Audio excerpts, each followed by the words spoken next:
అసలు అక్క మీ political journey ఎలా స్టార్ట్ అయింది? ఇట్స్ లాంగ్ స్టోరీ యాక్చువల్గా. అనుకోకుండా స్టార్ట్ అయింది. నేను బేసికలీ ఏదో చిన్న కల్చరల్ ఈవెంట్స్, ఒక ఎన్జిఓ ఉండేది నాకు ముందు, చారిటీస్ ఆఫ్ ఇండియా అని చెప్పి ఒక ఎన్జిఓ రన్ చేసి ఒక సోషల్ సర్వీస్ యాక్టివిటీస్ అని చేస్తూ ఉండగా, దాంట్లో పార్ట్గా కల్చరల్ యాక్టివిటీస్ చేస్తూ ఉండగా నాకు ఎమ్మెల్యే మాగంటి గోపీనాథ్ గారు పరిచయము. అలా పొలిటికల్ ఎంట్రీ స్టార్ట్ అయింది. అసలు అనుకోకుండా స్టార్ట్ అయిన అన్ఎక్స్పెక్టెడ్ ప్రయాణం ఈ స్టేజ్కి తీసుకొచ్చింది. ఓకే, అంటే ఫ్యామిలీ బ్యాక్గ్రౌండ్ కానీ ఎవరు పేరెంట్స్ కానీ పాలిటిక్స్లో లేదు. మా ఫాదర్ డెప్యూటీ కలెక్టర్గా రిటైర్ అయ్యారు సివిల్ సప్లైస్ డిపార్ట్మెంట్లో. ఓకే. మదర్ వచ్చి అడ్వకేట్. నేను నాది ఇంజనీరింగ్ స్ట్రీమ్, మా sister doctor. So medical stream, completely out of political family. అనుకోకుండా అన్ఎక్స్పెక్టెడ్లీ వచ్చింది, కానీ ఈ స్టేజ్కి రీచ్ అవ్వడం జరిగింది. యాక్చువల్గా ఇండియాలో కాకుండా అక్క ఫ్యాషన్ డిజైనింగ్ కూడా చేసింది, అది కూడా యూఎస్లో. సో అక్కడి నుంచి ఇండియాకి రావడానికి రీజన్ ఏంటి? అంటే నేను ఫస్ట్ నుంచి wanted to become an entrepreneur.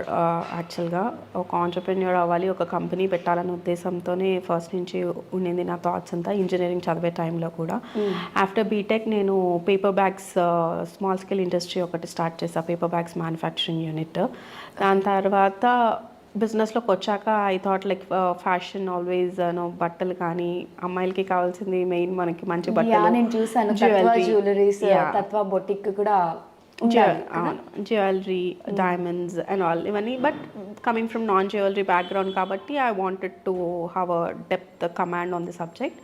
So నేను యుఎస్ వెళ్ళి వాటి మీద ఫ్యాషన్ డిజైనింగ్ మీద ఎంఎస్ చేసి అలానే కోర్సెస్ అన్నీ కూడా చేసి రావటం జరిగింది. వచ్చాక తత్వ గ్రూప్ ఆఫ్ కంపెనీస్ అని, తత్వ బొటిక్ కావచ్చు, లేకపోతే తత్వ జ్యువెలర్స్, ఈవెంట్స్, మా కకానా అని, ఈ ఐటీ ఎంప్లాయీస్కి ఫుడ్ సర్వీస్ అని, అట్లా అవన్నీ స్టార్ట్ చేసాం. తత్వ అని నేమ్ పెట్టడానికి రీజన్?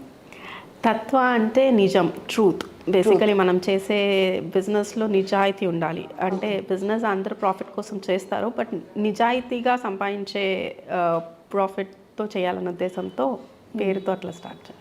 సో ఆ బిజినెస్ నుంచి ఇప్పుడు పొలిటికల్కి వచ్చేస్తారు. బిజినెస్ ఇప్పుడు కంటిన్యూ చేస్తున్నారా? లేదు, ఇప్పుడు బిజినెస్ కంటిన్యూ చేయట్లేదు, కంప్లీట్లీ ఆపేసాము. ఎందుకంటే 24/7 నాకు ఇప్పుడు పాలిటిక్స్లోనే ఉండటం జరుగుతుంది కాబట్టి. బిజీ అయిపోయారు. ఓకే, పాలిటిక్స్లో ఇప్పుడు మీరు నాకు తెలిసి ఫస్ట్ ఎంటర్ అయింది మీ ఫ్యామిలీ నుంచి మీరే కదా. సో ఇప్పుడు మీకు బ్యాక్గ్రౌండ్ సపోర్ట్ ఎలా ఉంది? యాజ్ ఏ ఉమెన్గా ఎలా నెగ్గుకుంటూ వస్తున్నారు? చాలా కష్టమే బేసికలీ. అంటే కష్టం అంటే I don't want to discourage women who wanted to enter in to politics, but still ఒక స్టెప్ వైజ్ ఇలాంటి ఛాలెంజింగ్ ఫీల్డ్స్ లైక్ పాలిటిక్స్లో ఇంత స్టేజ్లోకి రావాలన్నా we have to face so many men in the society. అలానే చాలామందిని, అంటే రకరకాల వాళ్ళని కలుస్తూ ఉంటాం, రకరకాల. ఎందుకంటే మనంతా ఎడ్యుకేషన్ చదివిందంతా ఇంజనీరింగ్, తర్వాత యూఎస్ వెళ్ళి తిరిగి రావటం. అలానే ఇక్కడ ఏంటంటే మెయిన్గా మా డివిజన్ వచ్చి మాస్ అండ్ క్లాస్ కాంబినేషన్ అనమాట. కంప్లీట్ 50% మాస్ ఉంటారు, 50% క్లాస్ ఉంటారు.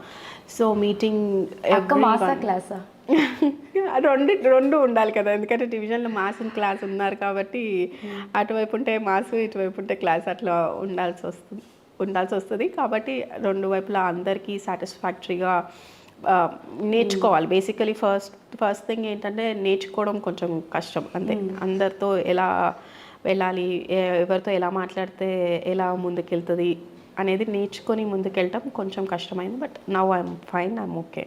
ఓకే, యాక్చువల్గా ఇంజనీరింగ్ చేసిన వాళ్ళు యూఎస్ వెళ్ళి మంచిగా ఐటీ కంపెనీస్లో సాఫ్ట్వేర్ అలా జాబ్ చేయడానికి ఇంట్రెస్ట్ చూపిస్తారు. సో అక్కడి నుంచి ఇక్కడికి వచ్చి స్పెషల్గా ఈ పాలిటిక్స్లోనే ఇంకా పర్మనెంట్గా ఉండాలి అని స్ట్రాంగ్గా ఫిక్స్ అవ్వడానికి ఏమైనా రీజన్ ఉందా?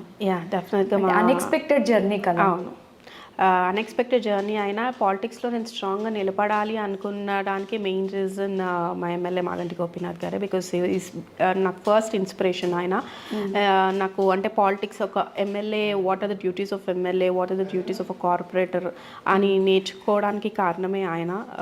ఎందుకంటే ఆయన ఇచ్చే సర్వీస్ 24/7 పబ్లిక్కి ఇచ్చిన రెస్పాన్స్ కానీ ఆయన ఉండి చేసే పనులు కానీ, దాన్ని బట్టి నాకు ఇంత ఇన్స్పిరేషన్ ఇచ్చారు. అంటే ఇంత సర్వీస్ చేస్తే ఇంత లెవెల్లో చేయాలి అనే ఉద్దేశంతో ఆయన్నే ఇన్స్పిరేషన్గా తీసుకుని రావటం జరిగింది.